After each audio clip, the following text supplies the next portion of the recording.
Súťaže dobrovoľných hasičov patria ku koloritom mnohých obcí nielen na Slovensku.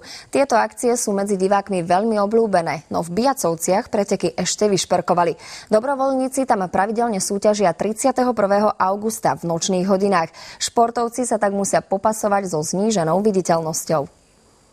Dobrovoľných hasičov od skvelých výkonov neodradila ani tma. Súťaž sa začala až o 9. večer. Uplynulá noc bola poriadne tmavá, na oblohe nesvietil ani mesiac. Organizátori tak sťažené podmienky súťažiacim aspoň trochu vylepšili. Trošku sme im vysvietili základňu, zohnali sme si presklenú kaďu, ktorá je posvietená na červeno. Dobrovoľným hasičom nasvietili tiež terče, aby s vodou nemuseli námatkovo triafať do tmy. Jednoduché to nemajú ani rozsudcovia. Netreba sa uplášiť a treba sa pohľadať okolo seba a zistiť, či niekto nie je na trati prebytočný. Nehody a omyly sa stávajú dosť často, buď bežci zle zapoja hadice, alebo do čerpadla nejde dosť vody. Sa mi nepodarilo najprv spojiť hadicu a potom nabrať vodu. Môj kolega na druhej strane asi bol nejaký vystresovaný a nestihol zapojiť prúdnicu.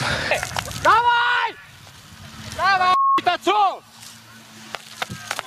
Najlepší tým urobil požiarny útok za 15 sekúnd a 62 stotín. Dobrovoľní hasiči súťažili až do 1 hodiny ráno. Na 3. ročníku týchto nočných hasičských pretekoch sa zúčastnilo 48 družstiev z východného Slovenska, no organizátori by privítali aj nejakých západniarov. Z Bijacoviec pre televíziu Matúš Gavlák.